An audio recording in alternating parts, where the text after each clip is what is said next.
There was a voice carried by the great Niger, whispered in the winds that danced through the Obunike caves.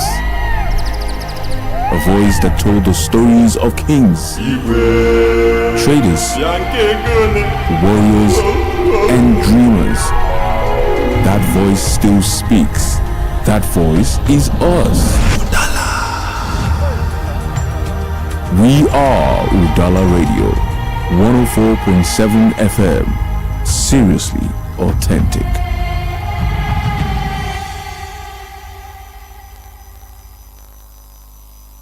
.7 Udala Radio. When politics unfolds, when decisions are made, we reveal the impact. Welcome to the Polity, your deep dive into the forces shaping governance, policies, and power. From the halls of government. You were there. I was not there. Check the record. Wait now. You were there. I was not there. To the voices of the people. We are suffering. This suffering is too much. It's too much. Look at the students. There's no job. They finish school. There's no job for them. We analyze the undercurrents, expose the intrigues, and break down the narratives that define our democracy.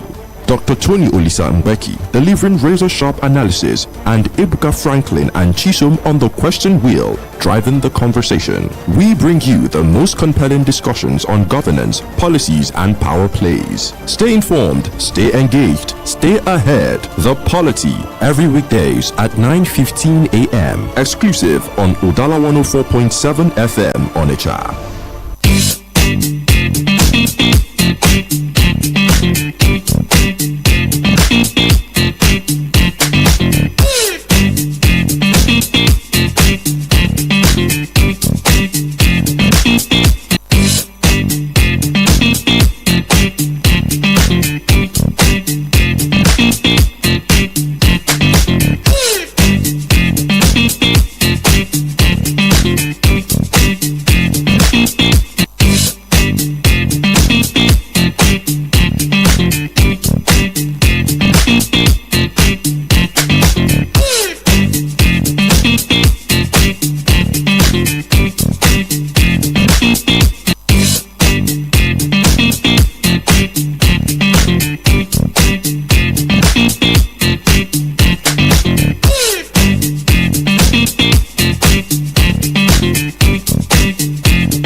Sincerely apologize for starting behind schedule. Good morning to you and welcome to today's edition of the Polity, 14th day of November 2025, Friday. And of course, we are starting by telling you what the front pages say. I am Chisom Chinedu. Dr. Olisa Mbeki is here as well. Good morning, Tony.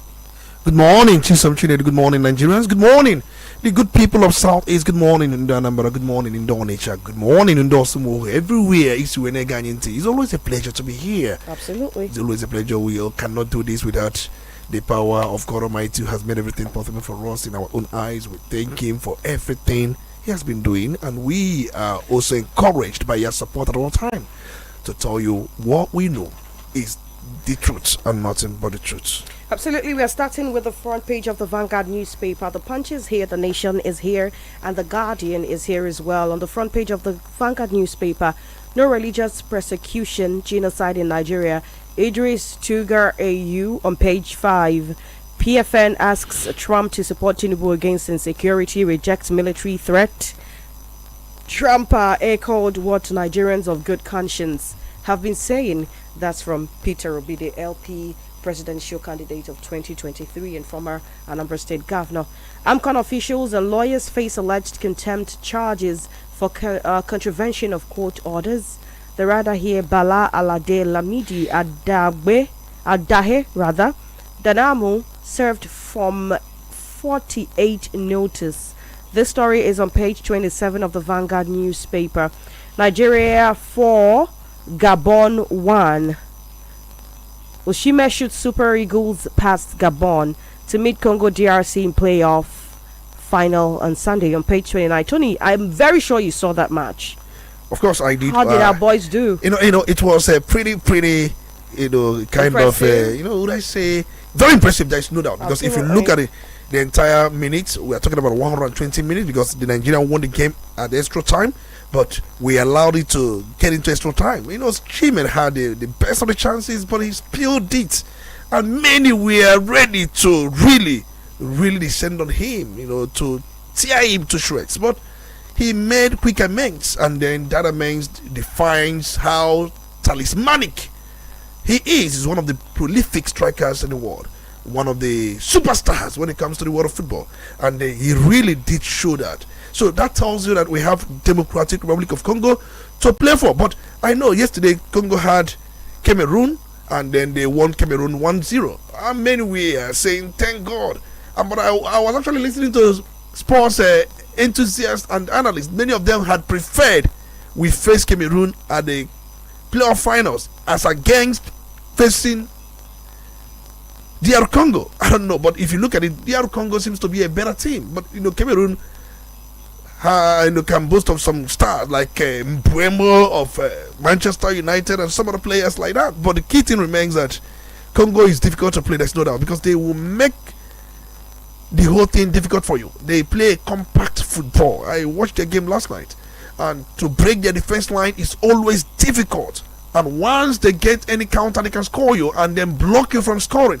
So that is one thing Nigeria should also look forward. If you look at the Gabonese side, they were playing attacking football, and that makes their defense as porous as anything, because they attack you and you attack them. That's the kind of football Nigeria will always prefer. But when you play a side that will sit back, play compact football without you breaking their ranks, and it will be very difficult. But I trust our guys, because if you look at the last goal Osimhen scored, immediately that free kick was pulled at that side, where the three defenders came close to him, he was able to bulldoze his way, and then he scored one of the fantastic goals. So we must give it to the Super Eagles, but we brought ourselves to play off. But if you had done what we are supposed to do from time, we couldn't have been there. Eric Chile, he has done fantastic jobs. At least these players are playing with full confidence. But also we must look at our goalkeeper Nwabali. He was overconfident yesterday, and that nearly cost us the game. I'm talking about the one that Aubameyang nearly tapped in, and that would have been very disastrous. And at that time, the game was still at 2-1. If they had scored back, that means that it would be very, very, difficult, because we wouldn't like to play under pressure. When you play a relaxed football, you have that flow. But when you play under pressure, mistakes are bound. So many things will come up. So thanks to Super Eagles, of course, they made Nigerians proud. Most of us that went to Rabat, Morocco, and remember the final will be on Sunday. So we see how that will play out. But Congo, remember, Cameroon plays attacking football, but Congo, they will sit back and then make it difficult for you. So, but let's see. I trust our guys. I trust this guy. And then Frederick also marveled yesterday. Many of them marveled. Adams. And then you look at even Lexi Wobi. These guys dazzled. And then Wilfred Ndidi, he also dazzled. Of course, if you look at the most goals that Osimhen scored, even the one he bottled, it was the captain, fantastic Wilfred Ndidi, that gave him the pass. So it was something to actually cheer yesterday. At least they made us happy last night, at least. But let's see what's going to happen on Sunday. Let's see what happens on Sunday. Still on the front page of the Vanguard newspaper, FBN Quest's Mariva injunction against Nassau and Nikond has expired by operation of law. This story is on page 17. The rider, no lawful basis for continued enforcement of the ex parte orders. Those are the stories on the front page of the Vanguard. On the Punch, Ibadan Convention, PDP delegates arrive amid Saraki's cancellation move. On page 2, the rider, ex-Senate President George, top PDP leaders clash over caretaker committee planners. INEC reviews judgment. Tinubu shifts 15% fuel import duty to first quarter of 2026. On page 19, National Assembly shifts WIEC CBT adoption to 2030. On page 3, this is one of the notable things that happened yesterday, because like they rightly pointed out, a lot of rural schools cannot afford to do this. They don't have computers, they don't have electricity, they don't even have stable internet access. And of course, we recall yesterday there was this mention of employment of computer teachers across board, to at least equip these students with the basic knowledge of information technology as it is. A genocide interview, do not panic. Piers Morgan tells Tuger on page 14. Airlines reject fresh $11.50 NIS fee. The story is on page 19. And then from the Punch on the Guardian, enforcement of expired ex parte order against Nassau Nekon unlawful on page 25. Senate considers bill subjecting military convictions to court review on page 3. Asume resume full-blown strike on November 21 over selective implementation of pacts on page 3. Nigeria supplied 12.6 million barrels to Dangote, says an MDPRA on page 3. Anti-Torture Act at 8. Victims bear scars, endure trauma as law remains on paper. This is the big story on the Guardian newspaper. Find that on pages 4 and 5. Passenger stranded after train breaks down in Kaduna on page 29. Well, I don't know what's up with our train and our, what I call it, rail service across the country. If we're not having derailment, we are having several issues, breakdowns, people being stranded. I think we really need to fix that sector of transportation. I like to think that if this were to be in the aviation sector, it would have been taken care of by now. We really need to do something. Tax burden on airlines threatens aviation sector, operators warn on page 7. Confusion, crisis swirl around PDP convention amid conflicting court orders on page 6. AU chief dismisses genocide claims as obey tasks editors on nation building on page 6. ADC says fresh 1.5 trillion naira loan exposes Tinubu's addiction to reckless debt on page 3. What a word, addiction indeed. On the Nation newspaper, much of the front page is covered by an advertorial congratulating Fayose on his 65th birthday. Talk about the Topita Ayodele Fayose. That's from the president. And on page 2 of the Nation, Saraki writes off PDP convention. AMCON officials, lawyers face contempt charges for alleged contravention of court orders. Bala Alade Lamidi at Dare Danam will serve from 48 notice. On page 2, also on the some of the major stories on the Nation newspaper today, former Senate Broke had taken this already. Security has improved tremendously in Enugu, says Chief of Army Staff Lasu. Only 197 of the 4,095 courses affected in hybrid learning. These are some of the stories you'd find on the front page of the Nation newspaper. And of course, we are going to go into the conversation proper.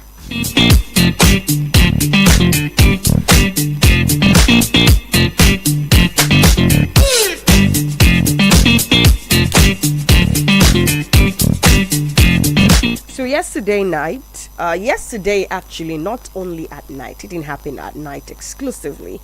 Minister of the FCT, Nyesom Wike, granted a press conference where he told his side of the story, or what would I call, he reacted to what happened between him and Lieutenant Yerima.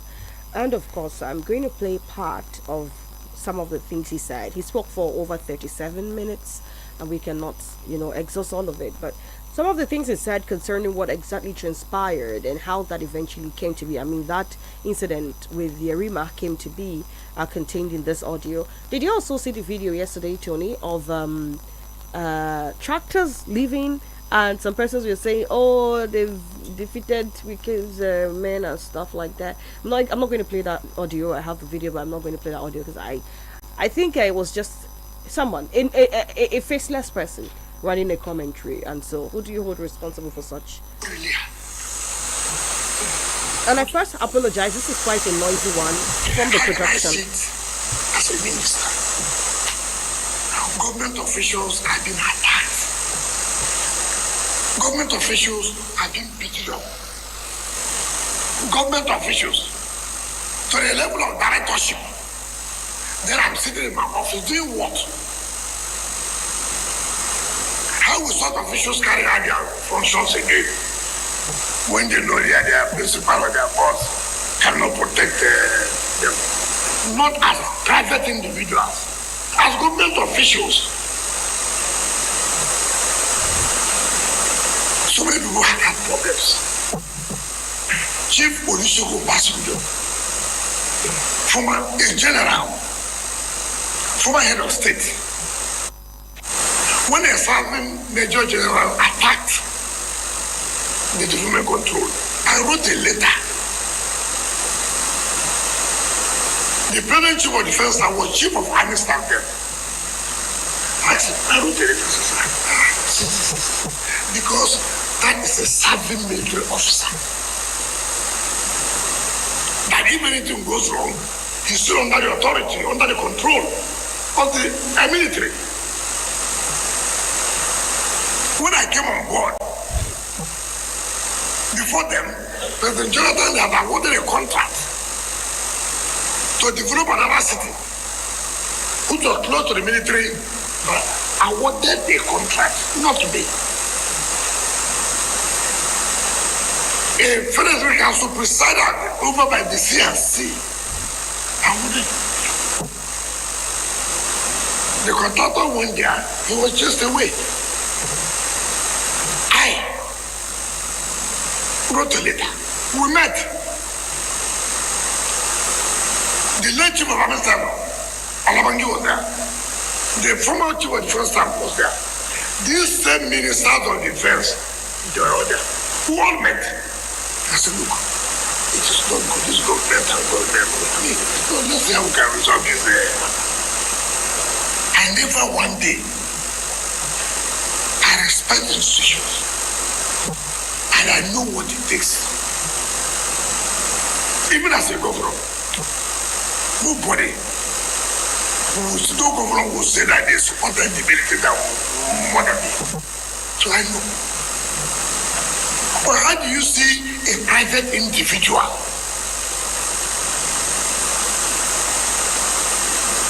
knowing fully well that you are against the law? It is not military versus government, no. If it was military, I would have written to them that look, military, why are you doing this? This is a private individual.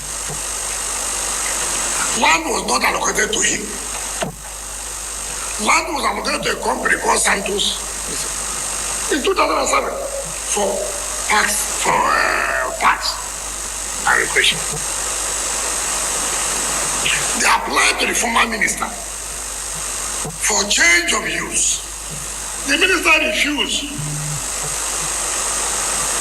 The man went, started selling land. Maybe the former chief should have had staff, fell into their scam, sold. This government property. It's not your property. If government officials came to say, look, what are you doing here now? This is not, government has sat under the ministerial committee and taken back every land under parks and even under secretariat, because we felt that there are a lot of delays, suits, litigations. We said, no, we'll continue with that. You send this to start beating government officials, not private, government officials, beating them. Senior government officials, you were beaten. You couldn't even say, okay, let me get to the minister. See how they can help us, No, not to that. Simply because you had a relationship with the military. Our government cannot enforce laws because you are attached or you had a relationship with a particular institution, or you come from a particular place. Who does that? Who does such thing?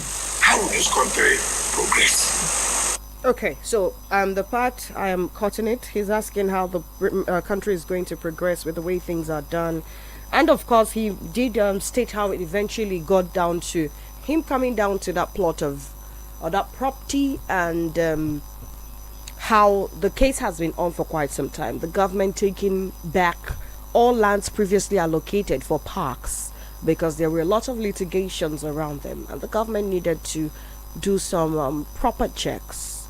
And now this particular property was allocated for something entirely different. And when the owners applied for repurposing, it was refused, because we do all agree that when you talk about town planning, there are certain things that cannot be in certain places. That's part of the whole idea of a city being planned. So it would not just only have aesthetic values, it will have proper accessibility and really good connection, and basically everything that we see in more developed climes that we hope and pray can be done here as well. And so, Tony, let me get your reaction to what the minister said, not also forgetting that some persons have also come out to react to the minister's side of the story, to say you're entirely wrong in this, and saying that he had a relationship with the military is not proper, because once a soldier, always a soldier. For me, I listened to the justification yesterday by the Minister of the FCT, and if you look at some of the things he said, they were just self-exculpatory. Self-exculpatory in the sense that his statements were made to remove blame from himself. Yes, it was somehow grandiloquent, presumptive overreach, going beyond his rightful authority, and more like demagogic rationalization, where he was deploying appeal to emotions to justify wrongdoing. We've seen him many times acting as though he has unchecked power. Wait, hold on. That is, forgive me to button there. Forgive me, Tony. You said wrongdoing. What exactly did he do wrong?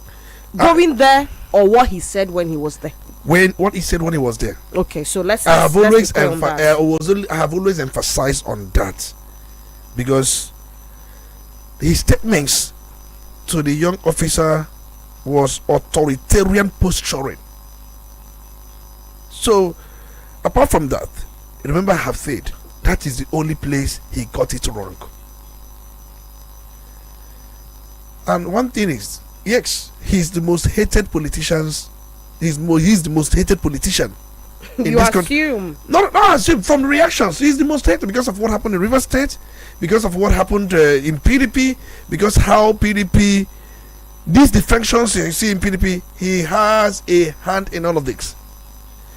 As a result of his acts and conduct, he has always prioritized his personal interests ahead of any interest. So he puts his interest first in anything he does, and that has caused cataclysmic chains of reactions from Nigerians, and people see him as somebody who is power drunk. But nevertheless, we must call a spade a spade. Just like I said earlier on, his action, I'm talking about the very statements and actions he deployed the moment he confronted the young lieutenant, was actually beyond his rightful authority. And what he was telling us yesterday was full of demagogic rationalization. So, having said this, and I said earlier on that the young lieutenant is also wrong to be at that place. He's a naval officer doing what at the piece of land? You know what Navy officers do? Apart from they guide the continental shelf. This time around, our water ways, that's where they should be. And when it comes to, we have a lot of vandalism going on in some places like Niger Delta, where oil bunkerers have laid siege. We have to contract Tumpulu with Tantikan to do what Navy ordinarily ought to do with all manner of masterclass. But just like I've said, if we don't know jurisdictions in the military, you have Army, you have Navy, you have Air Force. And Navy, their jurisdiction is mostly water. Military, land. Air Force, air. but we have a naval officer at a piece of land owned by a private citizen. He's correct when he was referring to the military man, former military man. He's a private citizen. You know, I say those things most times yesterday. He's a private citizen. He's not a serving military officer. He's just a private citizen who was given some security, personnel as a result of having served at top echelon, because the position he had served even could be a security threat. Because while he was there, he could have done some things or taken some decisions that may not favor some people, and there are some people that will target him for one thing or the other. That's why he has the security to protect him, not to protect his property. Most times when I'm very, very specific with some things, people should also get or mark my works. The personnel attached to him is to protect his life, not property. And in the whole of the whole thing, military are not used to protect property.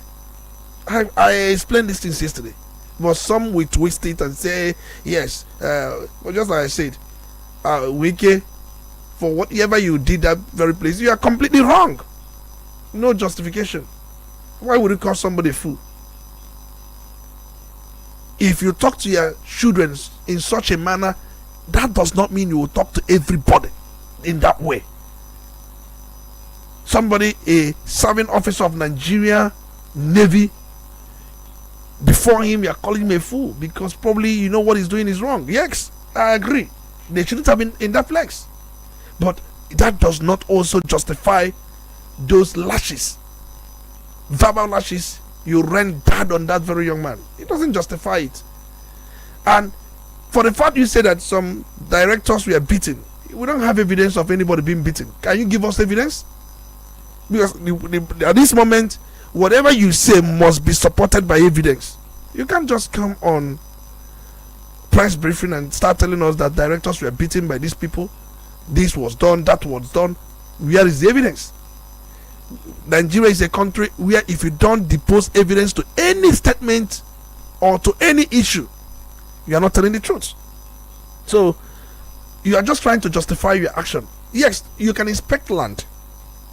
You can see things yourself. I'm not against you coming there. But for the fact that you've come there and you've seen things yourself, what you would have done would have been to go back. Because you see, why you would engage the military in this sense, because ordinarily, let me fault him again. He said that he doesn't need to engage the military because the person involved is a private citizen. I agree. But he forgot that the person also used serving officers illegally on that land. That's the reason you have to engage the chief of naval staff. Because if their officers are wrongly posted or at wrong place or not doing what they're supposed to do, what do? You call the attention of the chief of naval staff or their commanders, not those boys. So when you say that if it is government against the military, you engage the services of the, or you call the chief of naval staff and all that, because those who, the private citizen, that is former, which I agree, those he deployed, they are serving officers. The people you confronted, they are serving officers from Nigerian Navy. That's more reason. Once you have cited them there, come on, you don't have business with those people there. All you need to do is to go back and make a formal petition against those deployed there, those you saw at that piece of land, and it will be treated very well in their own order, and you follow it up. So Wike is wrong by the confrontation. He's not wrong by visiting that place, but the confrontation and engaging or exchanging works with those naval officers, and just like I said, the naval officers, they are also wrong to have been deployed there. Navy has to do with ship water. They have no business. And just like I said yesterday, sometimes we don't know our rights. We don't know things we're supposed to know. We don't know things. Just like somebody is owing you now. you go all about to call police. It is also wrong. You don't use police in debt recovery. Police comes in if and only if there are some fraudulent activities related to that debt, because it could be false representation or something that was done under false pretense. These are criminal breaches.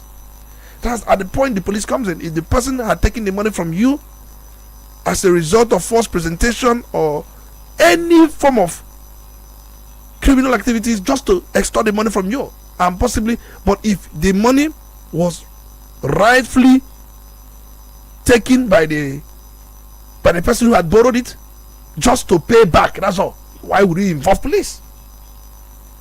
And if someone involves police and police arrests the person based on that, the police is completely wrong. It's against our law. And we'll be here saying all these things. And let me say this. Here in Nigeria, and especially in Africa, that's what we call African mentality. Soldiers are the lords. Somebody yesterday was making a phone call, was saying, do you know what it means to talk to a soldier? I know, we respect every institution, and that institution must be respected. You know why? They put their lives in line. Speaking about respecting institutions, General Lucky Irabo, that's the former Chief of Defense Staff, yesterday said that Wike disrespected the uniform, and that amounted to an affront on the authority of the Nigerian state. Yes, I heard him, and then I made a post immediately. I saw that, and he said that the uniform represents or is a symbol of the state authority, and I said that's not true. Where in any of our laws, we have Armed Forces Act, we have the Constitution, where it is explicitly written that the military uniform represents state authority. It is assumptive rhetoric. You know, Tony, I'm even thinking now, if you say, does it mean we're in a military government? Because had it been is a military government, then you can say the military uniform or anyone in that uniform legally commissioned represents, everybody. It's a democracy. I think, the thing is this, most people here don't understand what democracy is all about, but I'm going to maybe throw more light on that. Somebody was asking this question. When you say that military, they are under the civilian authority, that's true. I quoted the constitutional provisions on that the other day when I said it. And we also quoted the section 5 of the 1999 Constitution, executive powers, which Mr. President exercises, but he can exercise it through a delegated person or offices. I cited some of these things yesterday. We are not in a military government. I want us to see Nigeria to copy those things that we know that is good, not copy the wrong ones. Over there in US, in UK, their military is theirs. In fact, whenever you see a military man, you see the pride of that country, because they are nationalists. I don't want to talk about presidents in United States. Many of their presidents were once in military before they became president. And if you look at what they did, why they were president, you will see certain different actions. They are known to be not just patriotic, truly nationalistic in every sense. That's military men. Their concern is about the country, not petty issues, land, this, that. You can hardly, in fact, in the United States of America, you don't wear camouflage to go to market. You wear camouflage to go to market to buy something. You wear normal clothes, because you respect the military uniform. You don't wear the military uniform anywhere. You are guarding a piece of land, you are wearing a military uniform, and somebody is saying that somebody insulted the military uniform. The military uniform was first insulted when it was being put on to guard a piece of land. Okay. And the man who did the insult is also wrong. But I'm just trying to remind Lucky Irabo that for you to wear a military uniform, which should be a national pride, to guard a piece of land, you have also insulted the military uniform. Minister of State for Defense also had a similar position. If you look at this thing for me, apart from the military trying to rally around their own, because Lucky Irabo, we are talking about the man in view was the chief of naval staff when he was chief of defense staff. If I stand to be corrected, Gambo Zubairu was chief of naval staff when Lucky Rabo was chief of defense staff. So they work together. So we understand the rally. And most times, just like if anything happens to a policeman now, you see their comrades, all of them will rally around him. If it happens to the military, they will all rally around him. But I must say, I'm also sensing ethnic coloration. If you look at people, but Tony, are you being serious? No. I'm here to express certain things. I said I'm sensing. Does not mean it is that way. If you look at some of these ministers from the north, they all rally around their own. So is this supposed to teach us something? Yes, because if you look at it, Badaro and Metawali. Badaro is from Jigawa State, former governor of Jigawa State. These were some of those that supported the president, and Mr. President rewarded them. Metawali, former governor of Zamfara State. So you can understand that rally call. Have you seen any southern minister speak on this issue? Some of them that have expressed their thought had also saw that the young officer couldn't have been there. But if you see the northern ministers, they are rallying around their own. But this is Nigeria. When we say that until we start seeing things beyond ethnic lines, religious line, and then either being a member of the same club or being a member of this, being a member of that, we must apportion things the way they are in line with our laws. Did our law say that soldiers will be used to guard peace of land? The answer is no. Our laws frown at that. Then wicked that insulted somebody, that was authoritarian posturing, just like I said, thinking he has unchecked power. You don't talk to people that way. I don't want to, because if Wicked was saying that we didn't also notice, and I noticed it anyway because that I had wanted to say it, but it keeps keeping my mind. Wicked in that very press briefing said that he was calling the policeman a bloody policeman. Yeah, I said when I'm talking, a policeman is talking something. I think, that. But that's what he said. It is also wrong for the Yerima to have called or to say when I'm talking a bloody policeman is talking. That is that military superiority. Oh well. And he didn't say whether the body. Hold on. Said he will keep stepping on toes. Hold on.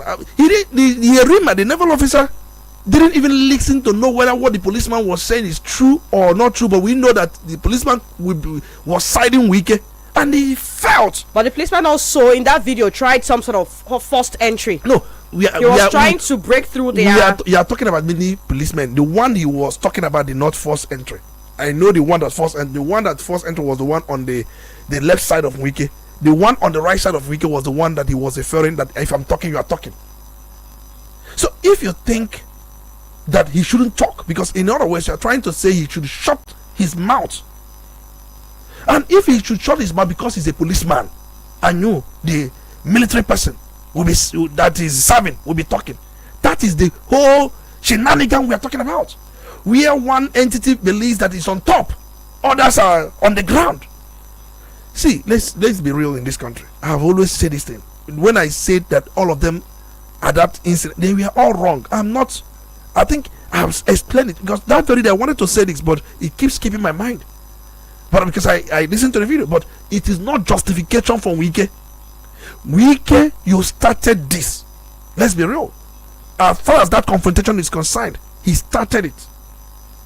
When you've come there, you've seen things. What do you need to do? Reverse to the chief of naval staff, because his men were those deployed. That's the only reason you are, not because of the private individual, but because of the naval officer, the private individual who was giving these naval officers for his protection, personal protection, life, not property. And we have to be real in this country. And from Wike, he should know that he has played bad politics. Nigerians, from the look of things, do not like him. Majority of them. Politics of selfishness, politics of personal interest. And that tells the people will tell you that serves him right. That serves him right. And calling or that Obasanjo call you T.Y. Danjuma call you, you resolve their land matters, does not mean everybody will call you. All right, well, let's not dwell so much on this. We attend to some commercials. When we come back, the PDP is not having it easy either. It is an Ndikwendi situation right there, especially since their convention is supposed to be tomorrow and the day after tomorrow. Keep it locked. We'll be right back. You're listening to Udala Radio 104.7 FM. Seriously authentic.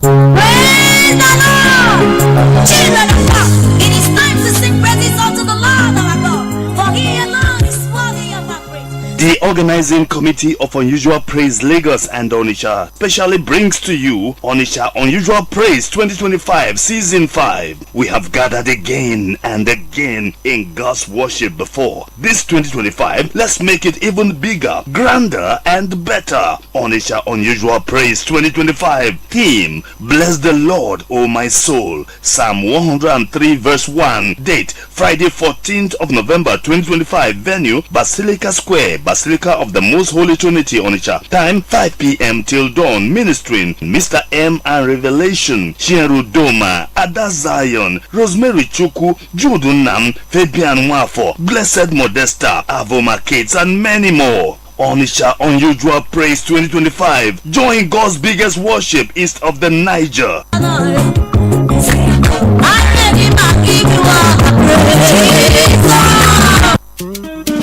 There is one real estate called Higher Ground. Higher Ground Estate Limited is a real estate company with a difference, working together as a community and growing together like one family. We have land in all the eastern states of Nigeria: Ala Igbo, Okasi Delta State, Eboto Rute. Higher Ground Estate Limited ne fi sa nanya ime acquire properties. In Nigeria Jeru ni semene. We have two titles when you come to documentation: 1, registered survey plan; 2, deed of conveyance. Higher Ground is a good place to invest, for we have a high level of return on investment (ROI). We also do land banking and estate management. Our head office is located at number 59 Orifite Street, Awada Obosi, and number 5 Frank Omare Street, opposite High Court, GRA, Asaba Delta State. You can call us on 0806 373 4641. Higher Ground Estate Limited, going higher every day.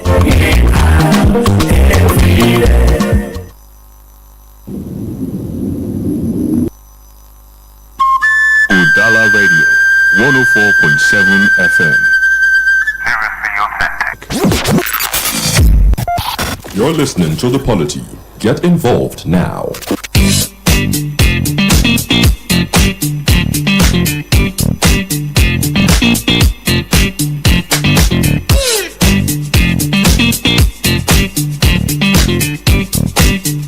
So the PDP is stuck, Tony.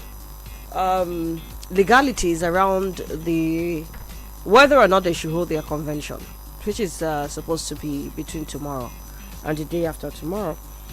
The former Senate president and leader of the People's Democratic Party, that's PDP's BOT, Adolphus Wabara, has come out to say that that convention should not hold. According to, he said that it shouldn't hold because Wabara said he must hold. Saraki said he shouldn't hold. Let me not mix things up. So Wabara, he said, if he holds, it's going to give them a chance to put themselves together. While Saraki is of the opinion that if he does hold, it is going to worsen the crisis they're already in, especially since there are already court injunctions stopping the convention from holding, and all of the, would I call it, the mismanagement they have had come up with their legal issues. The idea of a court giving an order and then you're taking the matter to another court, to also give an order, not even to appeal the order that has been given, but to go get an order. And then the back and forth, which is, by the way, a misdoing and a misgiving on the part of the judiciary that is actually allowing all of these things to happen in the first place. But do you think that Wabara is correct by saying that this is the way to go for the PDP to put their house together? Or do you think that Saraki is correct by saying they should put up a technical committee that will try to resolve their issues, knowing fully well that they have been trying to resolve this issue for quite some time now? I think Saraki is sounding sanctimonious. Probably he has weighed in his own interest and see where his interest lies. So what he has said, and he's saying it at this point, connotes a lot of things, connotes so many things. So for him to have said that it would worsen their own problem, as if that the problem is not already worse off.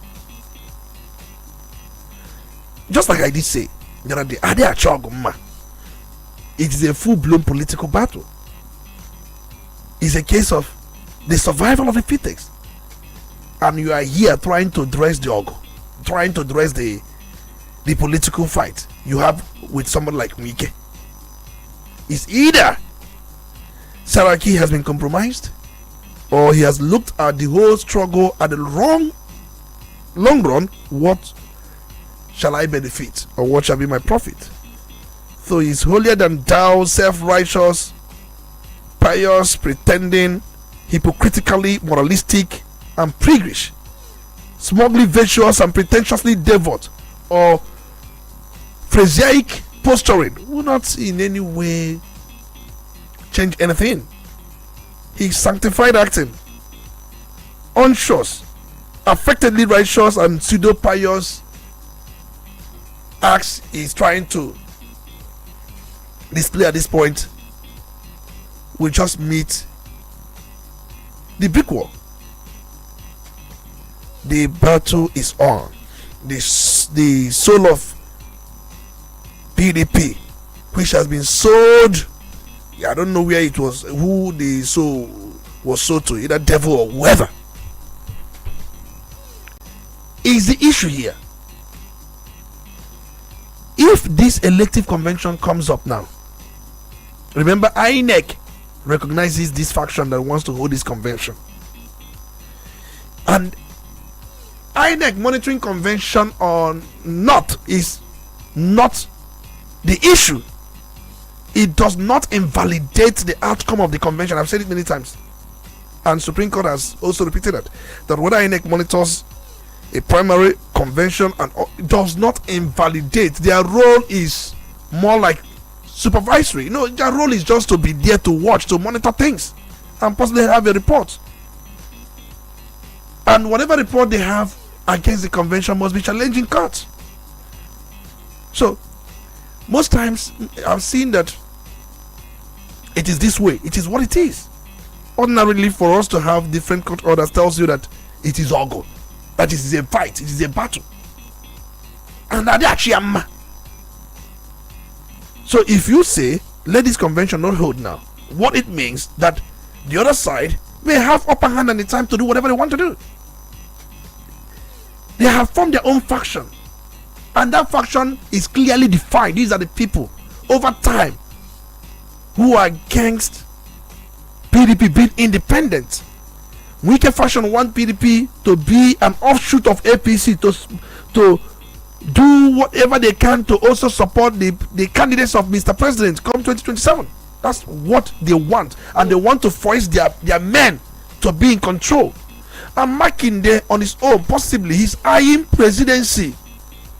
Possibly by the time his term finishes, he may come out to run against Mr. President, even when it could be ill-fated, but it could be on the records that he makes such attempts. So help me, Tony, understand this. Does it mean that these men do not have futuristic thinking? Or probably, like I said, help me understand this. Probably the whole idea is different from their prism. I recall when we were talking about the Anambra State election, you said there are contenders and there are pretenders. There is a certain election you'd enter to contend in, knowing fully well that this contention will not work. You become a pretender. Do you get the point? I'll use what's happening with the PDP now. Makinde knowing fully well that the PDP, with the way it is going, has zero structure. He's simply coming out to pretend. What structure is he going to contend with? So make it make sense. Why are they letting the house stay in perpetual disarray? Because of their singular ambitions, which at the end of the day they will still need the structure of the PDP to make a move on. And if they let the PDP scatter, where are they going to hinge this ambition on? Remember, the election so contexted is not the presidency. As 2027 approaches, some states will go straight into gubernatorial, that's governorship elections, state house of assembly elections, and all that. They will still need a PDP that has structure to sign off on their tickets, right? They will still need certain party officials to sign off on their tickets, and yes, on their nomination form, starting from nomination and then primaries, and then eventually when they eventually get to the ballot. And so 2 questions now. If the PDP is not together, please, who is going to put signature to paper when the time comes? Definitely INEC has recognized a faction, and this faction INEC has recognized will be the one that will put pen to paper. But before then, they have elective congress where they want to change gear, they want to change leadership, and if INEC recognizes that leadership that they are going to bring on, it means that they are going to be the one that will put pen to paper. But Wike is fighting to be in control of putting pen to paper. They decide who goes for anything. But for presidency, the door is shut. But for governorship, senatorial, they decide who becomes the candidate of the party. And then it's a case where the party will be run by him, for him alone. I remember Vilfredo Parato, Italian political economist, from 1848 down to 1923. He was right when he said that history is a graveyard of elites. Elites rotate not because of morality, but because competing interests displace one another. Before now, Makinde was with Wike when they were forming G5 and all that, but because of interest, they have now been displaced. I remember what Gaetano Mosca, also an Italian scientist from 1858 and down to 1941, he said, in all societies, whether monarchies or republics, an organized minority always rules over the unorganized majority. But that's true. Organized minority always rules over unorganized majority. That's a statement of Gaetano Mosca. And if you look at the minority of Wike, this faction, the minority here, they appear also organized. And they are trying to have their rule over what could be unorganized faction of Makinde. But Makinde has ensured that their own faction is also organized, so that the minority, organized minority, will not have a sway over their own organized majority. So the thing is, it is what it is. Let them go on with the convention. Then as for court orders, we have seen the way it is. We've seen how independent our judiciary is. We have seen how they have been the hope of a common man, even a common politician, a common political party. I don't know if that has changed to the hope of uncommon politician. But all the same, appeal court will decide all these things. Yes. Because if you ask me, I will say it is wrong for an ex parte order to be given when a judgment has been delivered over a subject matter. But for the fact it is an ex parte order, meaning that the judge has not entertain the matter. He just gave an order so that the matters will not escalate. By the time he gets to entertain it, he may understand that this matter has been decided and also make a different order. But we've seen how these things have been playing out.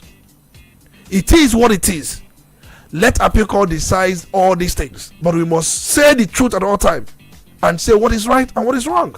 As for PDP, Makinde, let them go on with their convention. INEC may not monitor it. They may decide to obey any of the orders of the court, but have it that any of them should approach appeal court. Appeal court can nullify the convention if it is not in tandem with the law, but preventing the convention from happening, somebody is afraid of something, let it go on. It can be nullified by the court. It can be invalidated by the court if it's so challenged. Let's not be care about the happening of the convention, because from the look of things, we are told that the delegates have started arriving, that even the Lekon Salima Stadium is wearing new looks, and that tells you that Makinde faction is poised, Damagon is poised, and many of them are poised. You can imagine Samuel Lanyamu, who has become a political puppet in the hands of Wike. Wike presses him ping-pong. And we've also seen many of them. And you ask, how many of them have been allocated lands? There was a time one of Wike's ally was quoted to have been given land by Wike, and Wike was asked, he said, would I have given my enemy lands? There was a woman who was challenging about her land revocation. I can't remember the name of it. I recall the woman, the fair one, the fair one. A lot of videos. Exactly, came on different televisions to talk about how Wike revoked her husband's land, and her husband was a former soldier. Revoke her husband's land and allocate it to one of his allies, and the name of the ally was called. I'm just trying to remember some of these things. And Wike was asked, he said, would I have given it to my enemy? So what you do is to revoke people's land using any reason you justify and reallocate them to your allies, your political allies. These people who are doing these things with Wike, who knows whose land we are revoked and possibly passed on to them? Who knows whose lands revoked and passed on? So that is why Nigerians are angry about his conduct. Make this make sense. These people, do they buy these lands with their money? Are they dashed to them? Wike will tell you they pay necessary fees, because for all the lands are held in trust. If you look at Land Use Act of 1978, so the lands belongs to the people, the indigenous people, but the government holds this land in trust for them. That is why for you to be given any portion of land, you meet those people who own the land. They may sell land to you, but you must document it with the government with appropriate title, so that government will be in the know that what we are holding in trust for you is actually being given out to the right person. So there is a process to that. But whether these people pay this land, because definitely if these lands are revoked, the lands revoked do not belong to the people, the original owners again, but it belongs to government, and government can decide to do whatever it wants to do with it. So if you ask Wike whether these people he allocates this land, whether they pay, he will tell you they are paying, that they made payments, and he can also show you receipt of these payments. But I have not seen where he display receipt of these payments. But any revoked land belongs to government, and government decides what he wants to use it for. But it is morally wrong to revoke someone's land because the person couldn't pay certain fees over time, maybe 5 million, 10 million.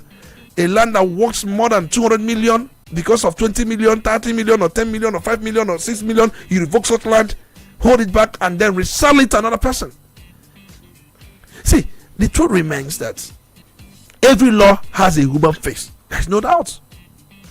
Every law should have a human face. And the intention deployed in some of these things, in doing some of these things, also tells more.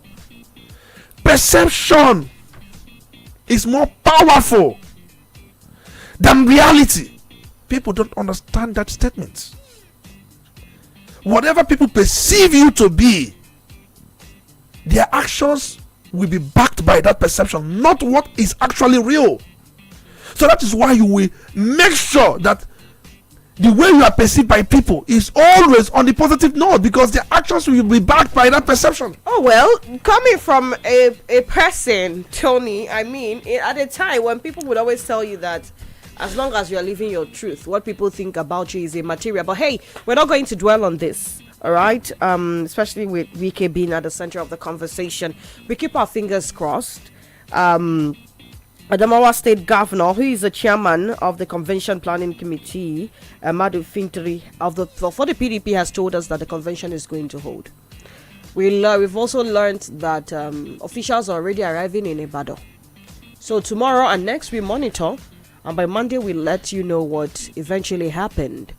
Let's see also who turns up. Saraki has already said he's not for the convention to hold. It means he's also backing down. We see how many people stand with Saraki, and we see how many key figures eventually turn up for this convention.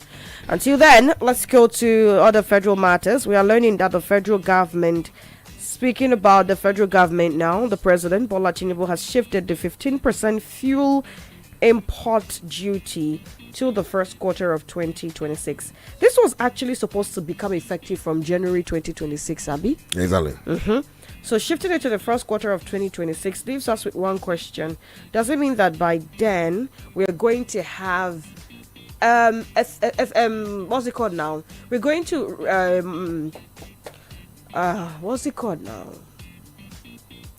I'm trying to. I mean, this word is just messing with my head.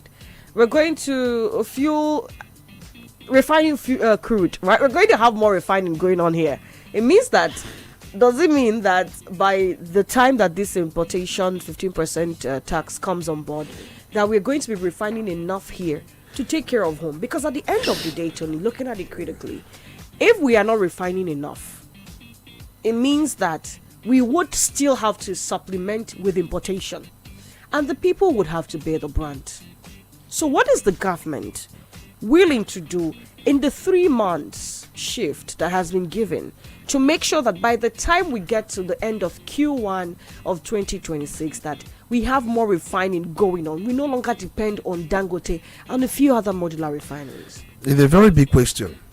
It's not about shifting the setup date to another 3 months. Because if you look at it, just like we said earlier on, the government approving 15% ad valorem import duty on imported petrol to encourage local refining, and we are told that the duty was intended to be applied on the cost, insurance and freight value of these imported fuels, and at the same time the main objective was to encourage these local refining outfits to support likes of Dangote refinery, reduce imports of refined products, and also boost non-oil revenue and align import costs with domestic production realities. We know these are some of the major objectives. It has been suspended, but what we are told now is that it's going to take off at the second quarter of 2026. Second quarter or first quarter? Because it was supposed to be first quarter, that is January, February, March is the first quarter. Because this report from the Punch newspaper says first quarter, right? It says the federal government has approved the postponement of the implementation of the 15% import duty on petrol and diesel until the first quarter of 2026, contrary to earlier notions that the suspension was indefinite.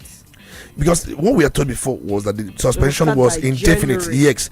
And then they said indefinite. Because the Nigerian Midstream and Downstream Regulatory Authority, the NMDPRA, was actually saying that there is no implementation site in view, or is implementation no longer in view. That's what they told us. But from this report, we are told that it may begin January. But the idea is, Dangote, just like I explained last time we talked about this, has not been able to produce petrol that will take care of entire country. He is so much concerned about exports.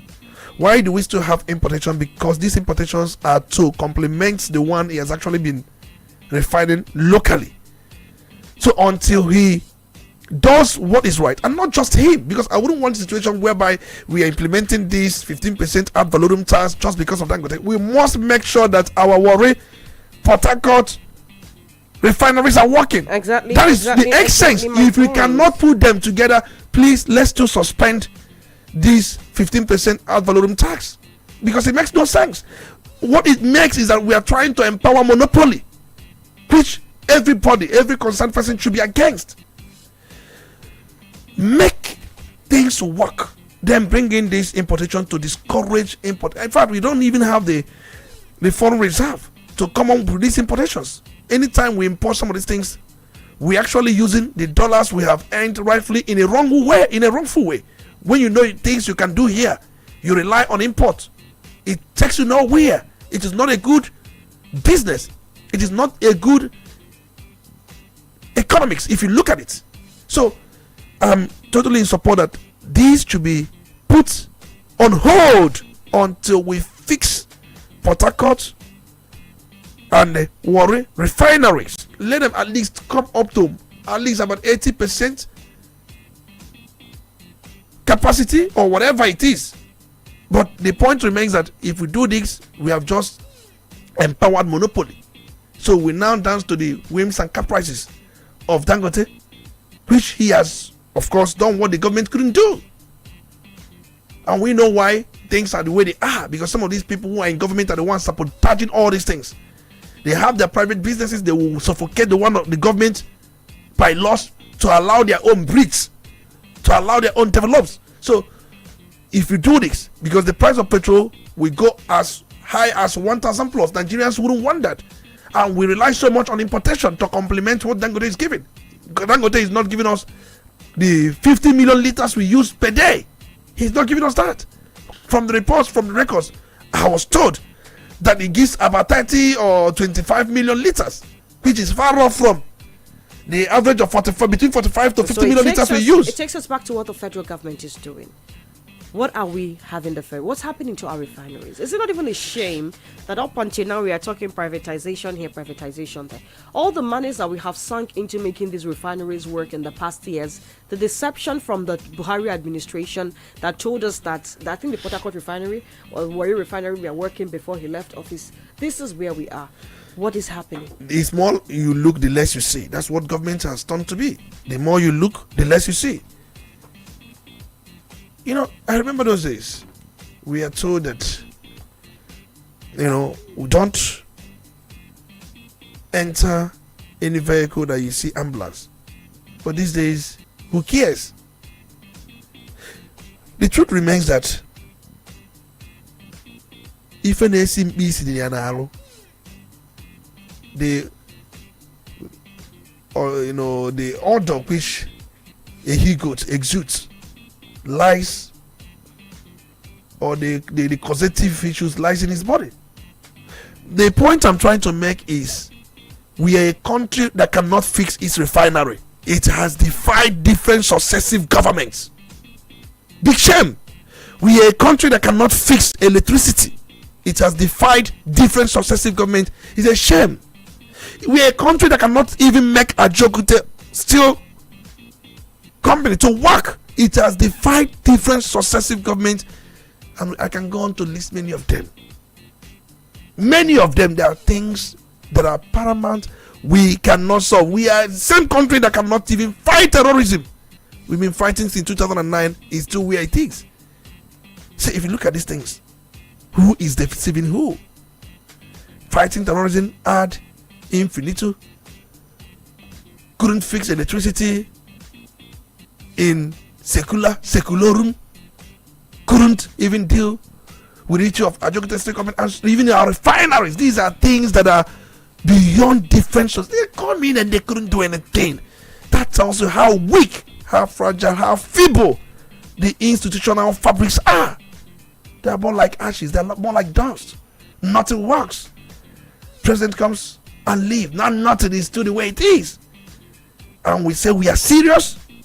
We are obviously not serious. If you go to Banana Republic, things are not the way it is here.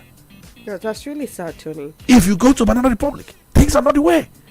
No strong will, political will to get project of national concern executed in time. We are still patching our railways. The ones that we are hurriedly put up by the president, and then you see the sabotage going on that cannot even crisscross different nooks and crannies of this country, seems to be centered or concentrated in one place or in one region of the country or in some regions anyway. We'll keep talking, we'll keep speaking, we'll keep hammering this. Something is wrong foundationally. We have a foundation problem, and we must go back to drawing board. We've seen heads of governments. That's why US is threatening, and not many of them are actually. I saw what Ojo Zakali wrote, that he support Trump. You know why? When he made that, he said Trump has spoken the truth. Even Mr. Peter B. also. Many of them, they have buildings, they have properties in US, and I think they are not monitoring. They are watching comments. They are monitoring their comments. Is this really about selfish perspectives, or is it about the truth of the matter on ground and the fact that what Trump has done is supposed to make a sensitive government sit up? It's not just about the government sitting up, because we've seen their diplomatic engagement. What Tuga has told us that is yielding fruit. It's not about rallying with AU. Can we stop with this diplomatic engagement and laundering images? Can we get That's to all we field? do. That's what we do. I remember Buhari traveled to how many countries? Over 100, more than 100 countries. Washing the back of the cup when the Obasanjo did the same thing. Inside. Jonathan traveled. Buhari traveled. Mr. President, they are going on to launder a country. You think they don't have diplomatic missions in Nigeria that see things themselves? What are you laundering before anybody invests? Before any investor makes any investment in any country, he must contact the country's high commission, their representatives, and inquire everything. It's not about what you tell them, it's about what their own people tell them. Their own people living in their own country, those people manning their embassies or high commissions, what they tell, that's what they listen to, not what you tell them. So we are wasting money moving around the country to say we are laundering an image. Is it by bringing AU, by bringing ECOWAS, and bringing all these people to say that there is no genocide or genocidal, Christian killings and all that? It goes beyond that. They have seen these things. It's not about lobbying AU, lobbying all these people. They know you more than you think. See, they do. The truth remains that we must stop living in denial. That's what has been killing us in this country. Self-denial. Without accepting certain realities. The perception we have given everybody around the world is that we are the scum of the earth. The scum. See, and it is all about institutional strengthening. It's not about changing the psyche. If you look at National Orientation Agency, every time on the media they will come and tell you this, come and tell you that. But what are we doing? Has anything changed? What has changed? What can we hold on to say, oh, when we are growing up, things we are worse off, but it's getting better right now. Country blessed by God with all manner of mineral deposits, things that if you have things we have here in some countries, by now they will be competing with the United States of America in every sense. Yeah, speaking about competitions, Tony. But the truth remains that African man or black man is still what he is. Interested in acquiring properties that the 4th or 5th or 7th generation will not even finish. Did you see this video trending of what's the name of this footballer that is from a French-speaking country? Is it Brazil? I'm trying to remember his name now. The property he left behind after he died. I came across a documentary. Oh dear, I'll remember his name. It's not Pele. I'll remember his name. And when you spoke about how we just acquire things and we don't know how they eventually fare when we're out of this earth, it reminded me of that documentary. It's such a massive property, so massive that years down the line it's been uninhabited. No one has gone there. No one has used it since he died. So what's all of that acquisition? Death is a leveler. Death is a leveler. We can't even say it today. We don't know when we leave. We don't know how it's we leave. A leveler. Forget all these things. You are this, you are it. It's a leveler. All right, let's quickly go to the education sector before we open up the phone lines. The National Assembly has shifted WAEC CBT adoption to 2030. It was supposed to start next year, but we know deep down that we are not ready. All right. Outside of the fact that in 70% of the locations that are mostly rural communities, we don't have power, we don't have internet access, and most importantly, the knowledge. How many computer teachers do we have? But then I'm also concerned about the deadline. It's 2030, not so far, knowing how well we tend to just relax and shelve things as a people. Well, Nigeria, I don't know what to say, but the point remains that we are what we are. We are what we are. So let's start with, you think CBT is important for WAEC? I've always shared my views on some of these things.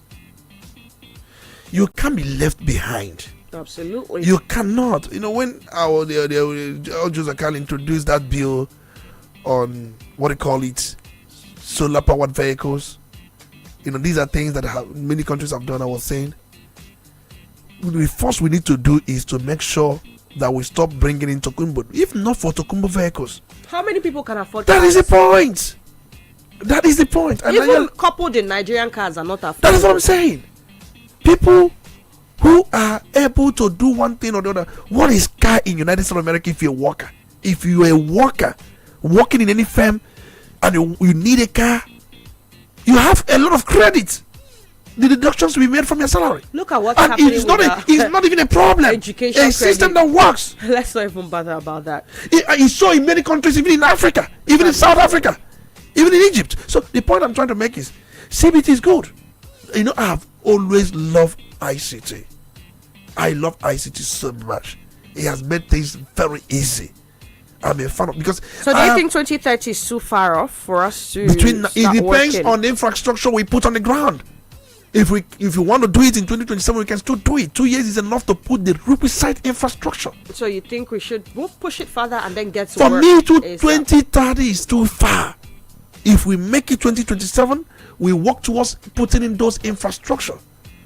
Internet connectivity is across every area, both rural, urban.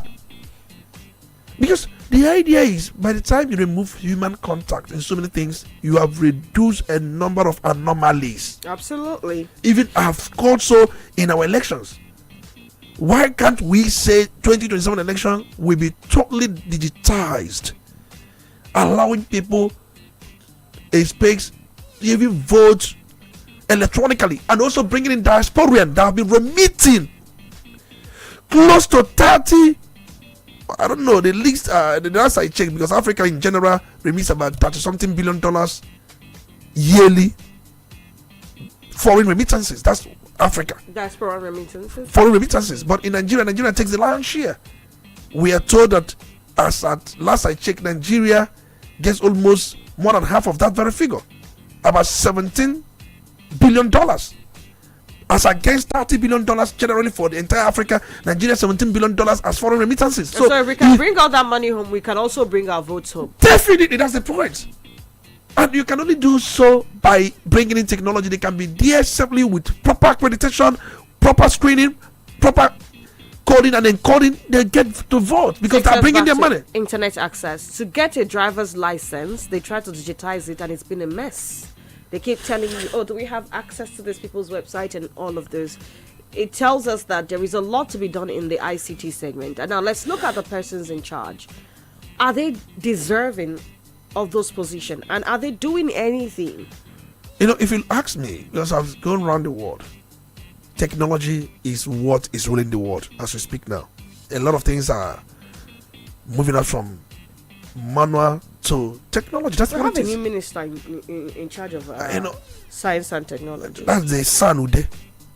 Ude is a senior advocate of Nigeria. That's why I asked about the persons in charge. And that's what I'm saying. And Ude being a senior advocate of Nigeria, coming in to be the minister of science, you know, that's for me a mismatch. Square peg in a round hole? A mismatch. That's for me. I have my opinion. It's purely a mismatch. So how do we set targets and intend to achieve them when we keep mismatching the people who should be the key drivers? How can you set target without monitoring and evaluation? Do we do that? We give someone assignment without following the progress recorded. See, and without also building the capacity.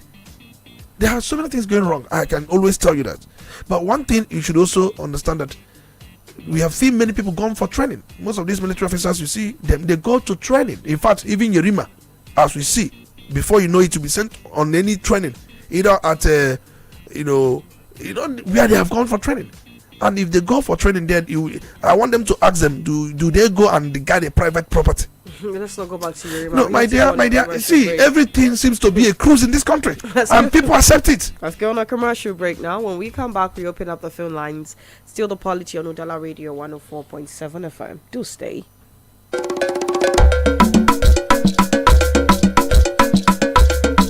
Udala Radio 104.7 FM. Seriously authentic.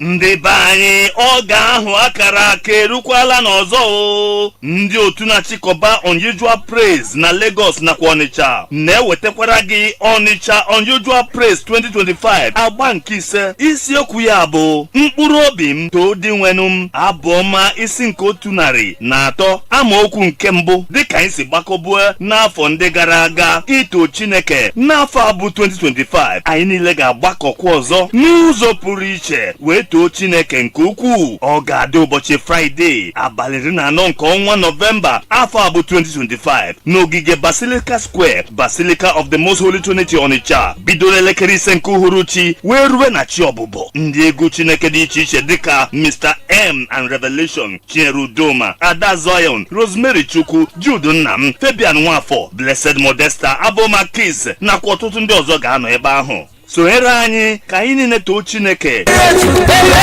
Quality bread, Wendy's bread, for your family breakfast. Wendy's bread, Opa chicken they don't yellow. Wendy's bread, Mama Papa they like Wendy's bread, chicken and do. Wendy's bread, even children they like Wendy's oh Wendy's bread, and in town. Wendy's bread, you get the better tasty we go sweet your belly. Wendy's bread, Wendy's your chicken. Wendy's bread, tasty bread. You can contact us on our official address, 2nd Business Park, Enugu Road, GRA, beside Onitsha, Anambra State. We also have another branch at St. Michael Plaza at Tandy Road. Also contact us on 070-1149-1571. Wendy's bread, your tasty bread. Wendy's bread. Ụwa izu oke o mana dịka nwafọ Naija nwoke maọbụ nwaanyị ebe ugbu a ị kwesịrị ime onye na-akpọ gị n'ekwentị. Ohere na-abịa so naanị otu ugboro mana nke bụ ezigbo ajụjụ dị na ya bụ ị ga-adịkwa na njikere. Ekwekwala ka ohere ọzọ ganarị. Lee anya otu kọlụ ziri ezi nwere ike ịgbanwe ndụ gị. Tinye Truecaller app n'ekwentị gị tata mara onye na-akpọ gị. Hụ na ịtụfughị ohere ịnweta otu kọlụ ahụ nwere ike ịgbanwe ihe niile. Truecaller, za ezigbo oku.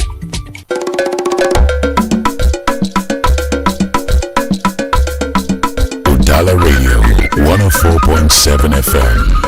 Seriously authentic.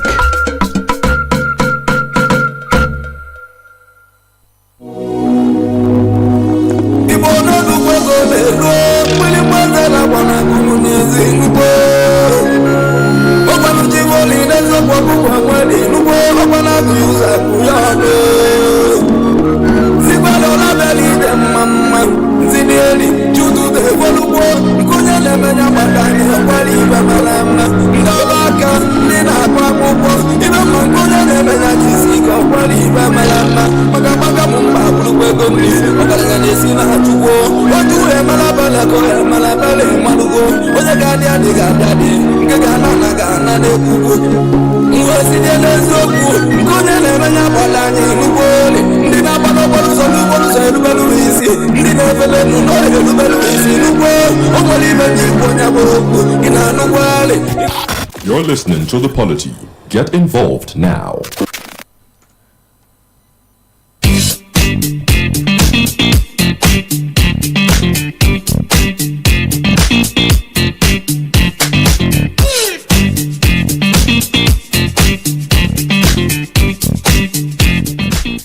Time for you to get involved. 0803-221-6973, 0803-827-6694. Hello, good morning.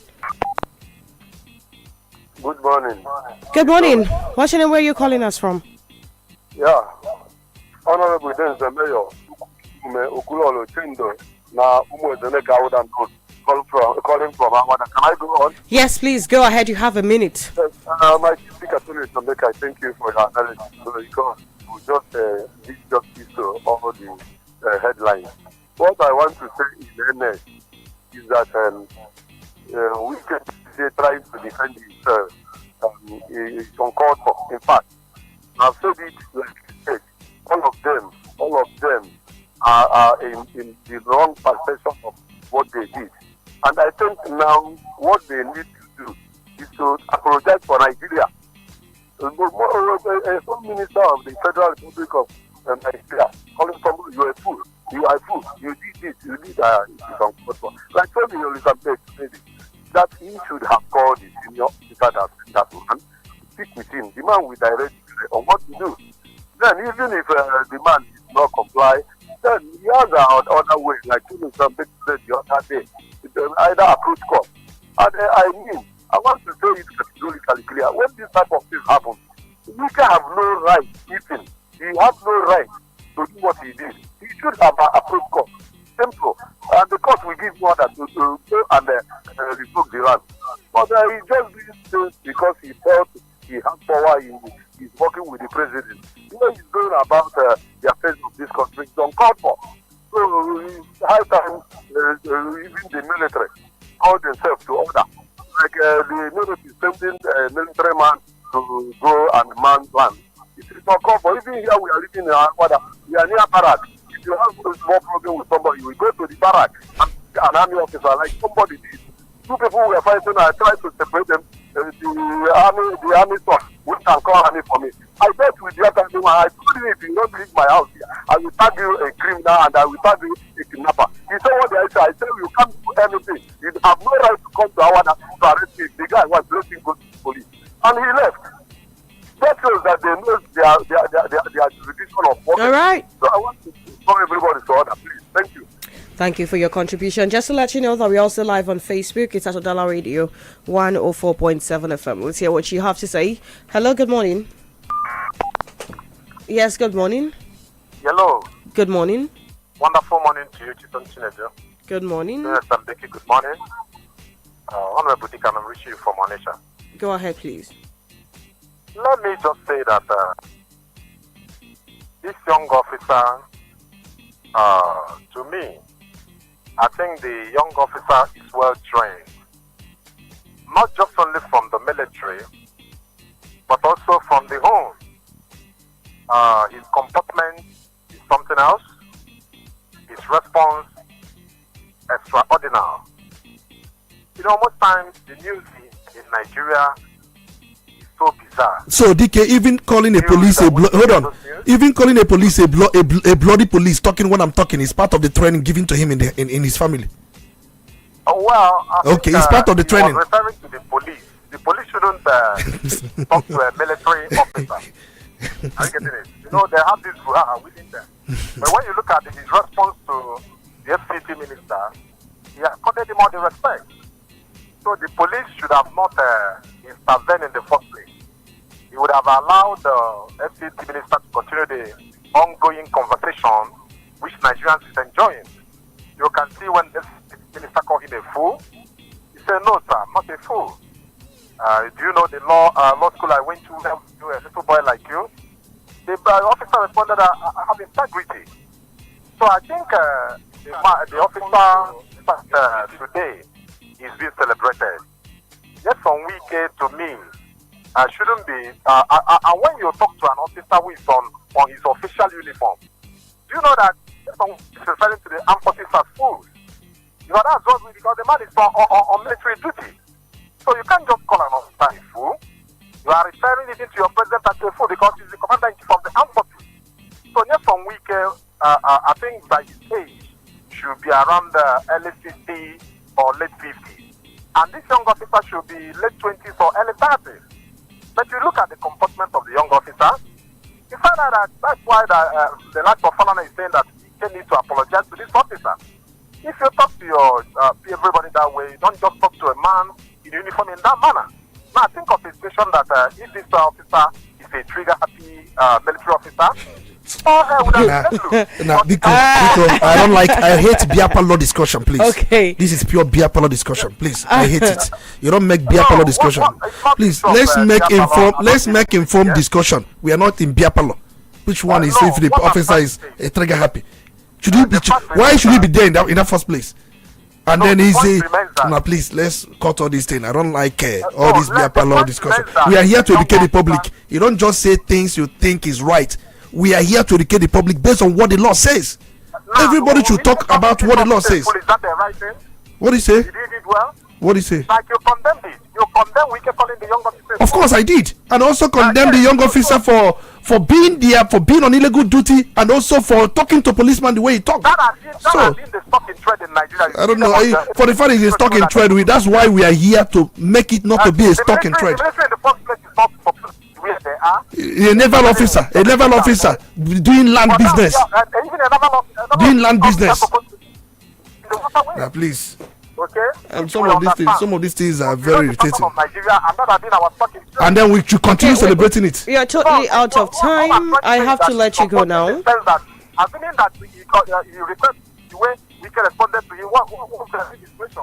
All right, I have to let you go. Your time is totally up. But like we said earlier, the line between what is legal duty and what is illegal duty, the military has not come out to draw for us. They have actually said legal duty, but they have not come out to tell us what is legal. I want the military top brass to tell us if that securing of a land, the naval officer that should be in water, coming to land to secure it, whether it's lawful. They should tell. See, Wike is wrong. Everybody knows that one. He's wrong.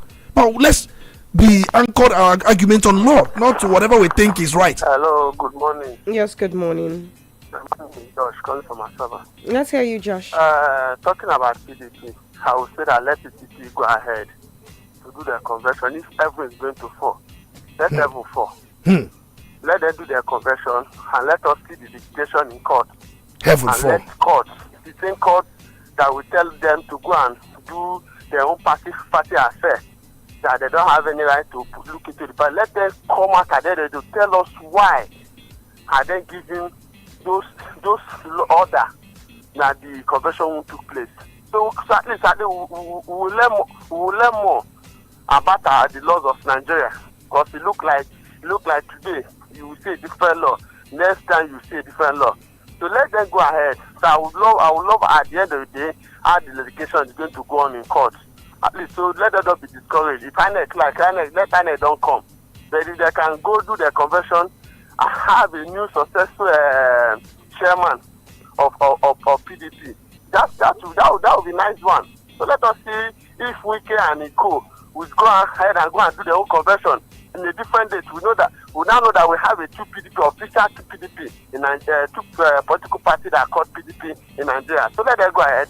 Talking about the young officer, we have said a lot about the young officer, but for me, anything that is going on within Wike and the land of Abuja, let us stop grabbing people's land, because that is what is causing all this problem. Thank you. All right, then, let's hear what you have to say. You can also drop your comment on Facebook, Udala Radio 104.7 FM, 0803-221-6973, 0803-827-6694. Let's hear you. You have approximately 2 minutes to put your point across. Good morning. Hello, good morning. Yes, good morning. This is Sunday. I'm calling from Israel. Go ahead, please. Yes. You know that I have an uncle who is Brigadier General, late now. And we are having issue with his own land in this village. And we called him to help us. You know what he tell us? It's a civil matter. That he don't want to send any army here. That it's a civil matter, we go to court. That is ready to go to court with those people. So when we are talking, there's some officer that is learned. It can't be because you are a military man and you send your guys to go and protect land, where you know that you have other means to defend that land.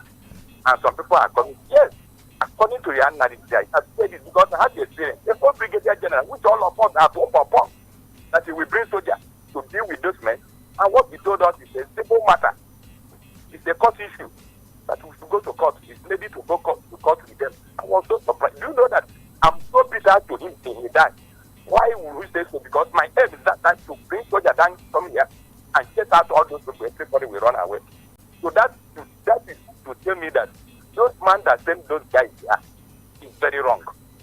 And he knows it. So that guy they're not supposed to be there. The man is supposed to go to court and get injunction to stop the FD minister or not to do what they do. So let us be sincere. The analysis there has said, and I believe that is how it is. The experience I have done here. Hello? Okay, I think the network did something there. But we can take one or two more calls before we head over to Facebook. Our handle is Udala Radio 104.7 FM. Good morning. Good morning. Good morning. Olisa Mbeki, good morning. You're welcome. It's good to have you. It's Pastor. We're calling from Onitsha. Go ahead, please. Okay, thank you. Let's not be sincere with ourselves. What is happening in Abuja is not just the rule of law. People have been having a lot of grudges about the weekend. The way Wike has been doing to Nigeria, and when people talk, they say that it's a rule of law. Let's go for the rule of law. And I want to ask, has wicked obeying the rule of law. Even if you go to court to claim your land, are you sure you are going to have those things? Because the court in his pocket, everything in his pocket. And when people want to react and take the power by themselves, then go tell us to go to meet the rule of law. And you ask yourself, is Nigeria working with the rule of law? If you go there, are you sure that you are going to have your land? Those people that have revocated out their land, didn't they go to court? And if somebody say that I have my own personal power to use and get my word, what I have because of, if I leave it to this man is going to collect it. And they start fighting it on their own. I don't think if Nigeria is going obeying the law, everybody will now face the law. The problem which has is that which has generated into the interest individual in Nigeria. That people maybe what happened in River State is there is too fresh in people's mind. What is happening in PDP now is too fresh in people's mind. What happened to 2003 election is there in people's mind. And everything is, and this man can't even say, let me go back. Where I'm going, if something happens today, I'm telling you, Wike is not going to go free. Because Wike has been putting a lot of people into too much. And if somebody can put the Wike in a little heart attack, people will be happy that this person, even though what the officer did, is not in the ambit of the law. But what people is celebrating is the pain Wike has been doing in the That is what people are celebrating. They are not celebrating what the man is doing. They are celebrating what Wike has been doing. Anybody has come in their rescue that this man is taking too much, they can celebrate that person, whether law or no. Thank you. That's my submission this morning. All right then. Thank you for your contribution. Good morning. Good morning. Let's make it snappy. Good morning. Good morning, Chisom. Good morning. Can you please make it really quick? Can you hear me? Yes, we can hear you. We can hear you. Go ahead. I greet all of you there. We're talking about. What is your name, please? Guys, this journalist from my father, please. We're talking about laws guiding everything we do in Nigeria here. Tony, all of a sudden, had to address somebody that he was talking from a beer parlor. Honorable Dike. How do you fit to that? But he was talking about what happened in Abuja between Wike and the young officer. Why did he address Wike as talking from a big guy talking from a beer parlor? He has to accommodate every interest from across board. Right. In as much as our education is concerned. I will address that. I am disappointed this morning because I do follow him off every morning. All right. Okay, let me address that. Head over to Facebook. Let me address that before we do that. Please, my dear, we are here to educate the public. And if we are doing that work based on our guidelines and somebody is watering it or trying to make it look, we will not allow people to misinform the public. It is our duty. That's why I said there are things, if you make any statement based on law, nobody will, not if you are bringing things they discuss in Biapal or bringing it here as a way, because your statement, your calling is also part of information. So that's why we have always said, for those who are calling in, make sure your opinion are informed one, because people are listening. People are listening to this. They may not call in just to pick one or two things, to learn one or two things. Whenever we see that we have made a mistake, we come back and correct it. If people tell us that, oh, this thing you said the other day is not true, we will come back and also correct it, because it's part of learning. Not when we are trying to make argument based on to let people know the truth, what the law says. Somebody will come and tell you because of your hatred against this person or hatred against that person, you come and say this person. We do not entertain those things they discuss at Biapalo here. I didn't say it's from Biapalo. I said that statement, those things he was actually saying is actually things they discussed at Biapalo. Of course, I went the other day to buy something. I saw where they were discussing that kind of thing, and I cannot engage them. We make informed engagement here, my brother. You don't need to be disappointed. What we do here is informed engagement. We are to enlighten the public, to educate them. So don't make that work to be more difficult for us. We have labor to do that. You can also there are some people that don't listen to the analysis. Their own is to call in and say whatever they want to say. I bet you Honorable Dike did not listen to the analysis. I bet you. Maybe he's my friend. So the truth remains that it's more reason, most time before you call in, listen first. Is important. All right, then Facebook here, Master Ope SJP says there is the Lagos and Abuja Land Dispute Tribunal, which the FCT minister Barrister Wike ignored to do things his own way. Army as an organization have special ways of doing things. If not, the fine young officer has full right to petition FCT minister for verbal assault. Warrior Chikwadorum says he's wondering why his friend Saraki is now trying to deviate from the supposed PDP convention. Let Wabara, Makinde and other members go ahead and hold it, because he sees it as being a way of creating peace and bringing life back to the party. Saraki Dekonyin Aninyo. Okay, Gotu Lokoye says the fact is that PDP issue is actually caused by their members who are working against them for their own interest. And the member he's looking at is Wike. But he's also perplexed that till today PDP is yet to suspend Wike. And he's asking, is Wike bigger than the party? Elechi Christian says maybe they have sold PDP to Wike. That's why he's doing what he's doing. And Bartholomew Enede says, can we please end this Wike? Okay, I get what you're saying. But of course, we were reacting to Wike's press conference yesterday. And of course, that's where the fresh conversation emanated from. And it's not only here in Udala, it's still taking, some space on conversations across various big media platforms. So we had to keep you updated with that press conference that Wike granted yesterday. But that's so much of the comments we can take this morning. Tony, your last words, please, in a few seconds. I think I have listened. I went to archive now, and I discovered that there's so many people who have launched different litigations against FCT on the issue of land revocation. There are so many cases before different courts on issue of land revocation, and these things are coming in numbers. So for those who think that maybe you cannot get any reprieve from court, there are those who are already in court, there are those who have gotten reprieve from court. But just like some people said, sometimes Wike chooses the very law to obey, the court judgment to obey. And I have seen that, and it's somehow appearing to be true. So the most important thing, let us institutionalize rule of law where everybody is equal before the law. There is no institution that is above the law. Absolutely. Let us institutionalize it, and that's the only way this country will work. Right. Thank you, Tony Olisa Mbeki, for your analysis this week. And of course, the Polity is going to make a return on Monday down to Friday, of course, 9:15 to 11 a.m. And I'd always enjoin you to do your bit as a Nigerian to get the Nigeria you desire. Your only two-way: don't oppress the person around you. Don't drive recklessly and ask the driver you have offended, do you know who I am?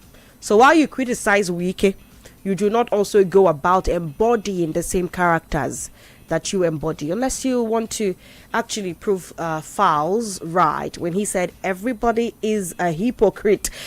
Until next week, Monday, I am Chisom Chinedu. Good morning to you.